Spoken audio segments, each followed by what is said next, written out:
Have you considered moving to a new city to increase your income? In this reading, we'll look at whether a sex worker should relocate in order to earn more money to support her kids. Hi everybody, I'm Sue Allen Clayton. Welcome to my channel where we're learning how to read tarot one card at a time. I will be using the Radiant Rider-Waite Tarot, and there's a link below. This question was posted anonymously online by a woman who I will call Jade. She is currently working in a large city and is not making enough money to support her children. She also mentions that she has an abusive ex who, it sounds like, is not providing any financial support. In addition to changing the querent's name, I am also changing the names of the cities she mentioned. Jade's question is, should I go to Los Angeles to do sex work? I am not making enough money in New York. I chose these two cities because sex work is illegal in both places. Both cities have progressive approaches that focus on harm reduction rather than charging the sex workers. I wanted to do this reading for a couple of reasons. First of all, it is a subject that I haven't read on before and I like the challenge. But the bigger reason is that it provides an example about keeping our personal biases out of a reading and just focusing on the card. One of my tarot teachers works in a major metropolitan city and does a lot of readings for sex workers who often come to her for guidance about whether they should continue doing sex work or look for something else. I don't think that being a sex worker is something that would top most of our ideal career lists, but I have to admit that I've never been in a situation where I've had to consider it. As a new tarot reader, it was a big challenge for my teacher to read cards, which often said that sex work was the right path at the moment, and to keep her personal opinion out of the reading. The other thing I wanted to point out is that this reading really had nothing to do with sex work. The question isn't whether Jade should continue doing sex work. It sounds like that is a given. The question is whether she will make more money if she moves to a different location. So she's not asking us to provide an opinion on how she makes a living. We should answer this the same way we'd answer a question from any other worker who wants to change location. It's the same thing as if you were pro-life and a querent asked you which hospital they should go to for an abortion.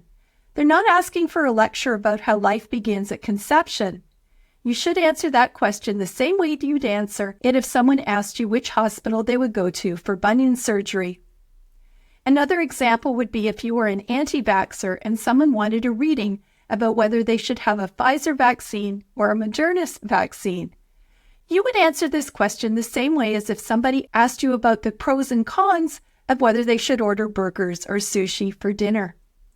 All of this is to say that it's important to be aware of our personal biases as well as to answer the question, which, as a reminder, is whether Jade should move to Los Angeles to do sex work because she's not making enough money in New York. Jade did not mention that she used a spread, however, I will be using the Path Forward spread. Card number 1 looks at what happens if Jade stays in New York and she drew the Queen of Pentacles. Card number 2 looks at what happens if Jade moves to Los Angeles and she drew the Emperor. And card number 3 looks at hidden factors that Jade should consider and she drew the Nine of Wands. Before we look at each card individually, I wanted to talk about my first impressions. We see 3 very different individuals, a queen in lush surroundings, a very stern-looking older man with an otherworldly type background, and a young man who looks like he's been beaten up. All 3 people are outdoors. We see hills or mountains in all 3 backgrounds, which indicates challenges. We have 3 different background colors, and they all indicate that it's daytime. We have 2 people on thrones. All 3 have something on their heads, 2 have crowns, and 1 has a bandage. My big impression is that it doesn't look like things will turn out well for Jade. Card number 1 looks at what happens if Jade stays in New York and she drew the Queen of Pentacles. When the Queen of Pentacles appears in a reading, it indicates that you are dealing with the practical parts of life, such as raising a family, earning a living, and taking care of your health. This is certainly appropriate as it's exactly what Jade is dealing with.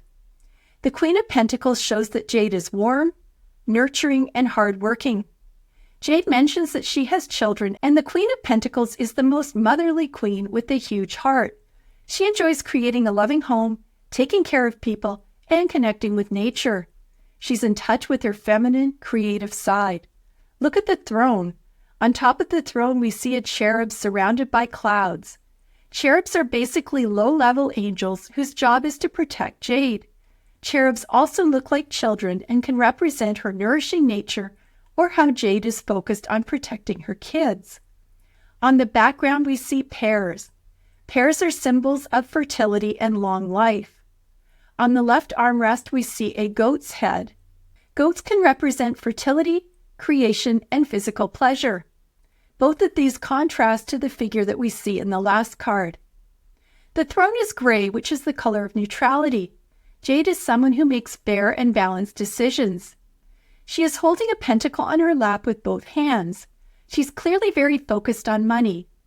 I think that lack of money is a huge problem in her life, which of course is the focus of the reading.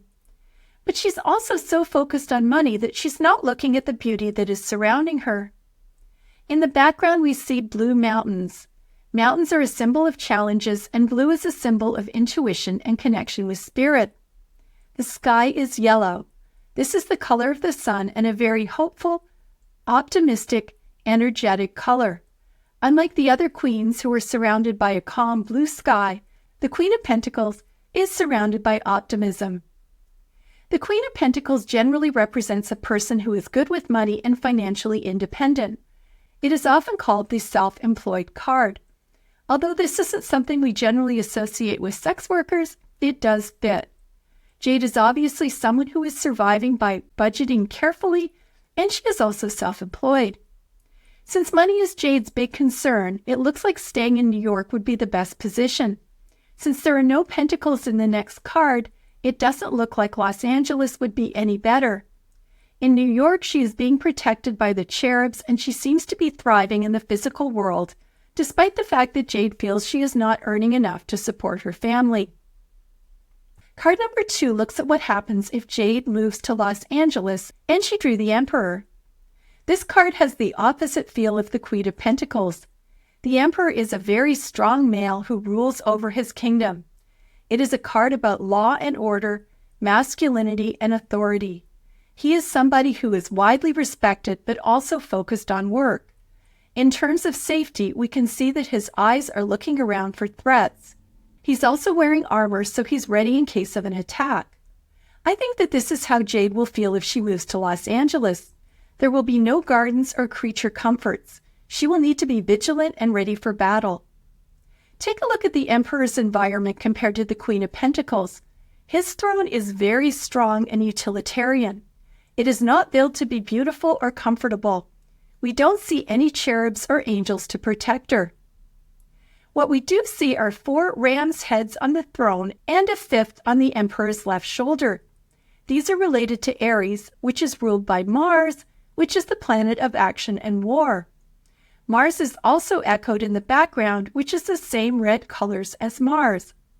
I don't think that Jade will have time to enjoy her environment because she will be too busy protecting herself.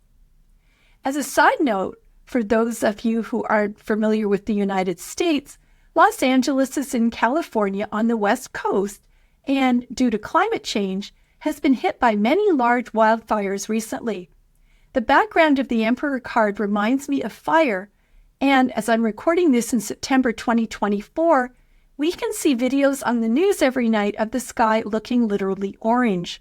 This is not a fair comparison since I changed the name of the city where Jade wants to relocate, but I think it's another example of it not being a good choice for her.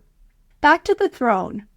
Rams, which are basically male sheep, are very powerful animals who are known to fight for dominance. Their aggression is especially obvious during mating season, when they spend a lot of time engaged in headbutting and other forms of fighting. The fact that they live in herds does not keep them from fighting for dominance. I feel that Jade will likely experience a lot of fighting if she moves to Los Angeles, even among people that she believes should protect her. In the Emperor's right hand is a scepter that looks like a stylized penis. It is a symbol of male power and authority. In his left hand is a yellow orb that is a feminine symbol. I usually consider this to mean that the Emperor's reign is balanced by his relationship with the Empress. In this case, I feel like the Emperor controls both the male and female. I feel like the Emperor represents a pimp or someone else who is exploiting Jade.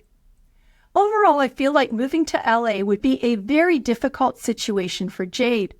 I do not see her earning more money. I feel like she will end up in a very unsafe situation and end up getting victimized. You've made it this far in the video, and I wanted to stop and ask for a favor if you're not already a subscriber, and that is to please hit the subscribe button. It's free for you, and it will also help me to grow this channel. Plus, it means that you won't miss anything. Thanks so much, and if you're already a subscriber, I truly appreciate your ongoing support. Now let's get back to the video. Card number 3 looks at hidden factors that Jade should consider, and she drew the 9 of Wands. Here we see Jade standing in front of what looks like a prison. She appears to have been beaten up and she has a bandage on her head. She does not feel safe. Jade is looking toward our left, which represents the past, with either alertness or fear. She is certainly not able to rest like she was in the first card. Wands are about action, and she is holding on to a single wand, and we see 8 other wands behind her.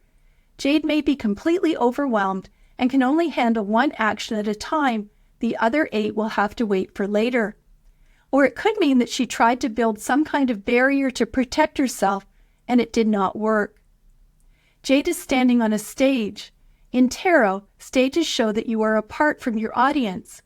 I think that Jade feels very alone, despite the fact that she's built a barrier behind her. I think that this is a warning about going to Los Angeles. There is nobody to protect her, and she's going to get hurt. The wands look like prison bars, and she may even end up in prison. Although the background looks lush, we can see hills, so we know that there are obstacles. The background is a far distance beyond the stage and behind the wands. This is very unlike the environment in the first card where she is in the middle of nature.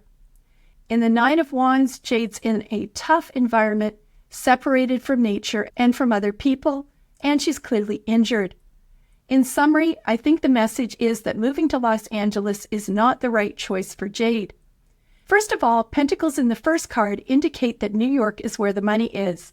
It is also a place where she feels nourished and protected, despite the fact that she isn't earning enough to support her children. The Emperor card shows an environment where there is a lot of fighting and also indicates that Jade has someone who is controlling her. She is forced to be vigilant at all times. Finally, the 9 of Wands shows a weary and beaten Jade. I believe this is a warning that she should not move to Los Angeles. However, there may be options available that are better than New York, but that's the subject of another reading. I hope that this video gave you some ideas that you can apply to your tarot practice, particularly relating to your personal biases and answering the questions that are asked. Please leave a comment if you'd like to share what you learned. Thanks for watching, and I'll see you next time.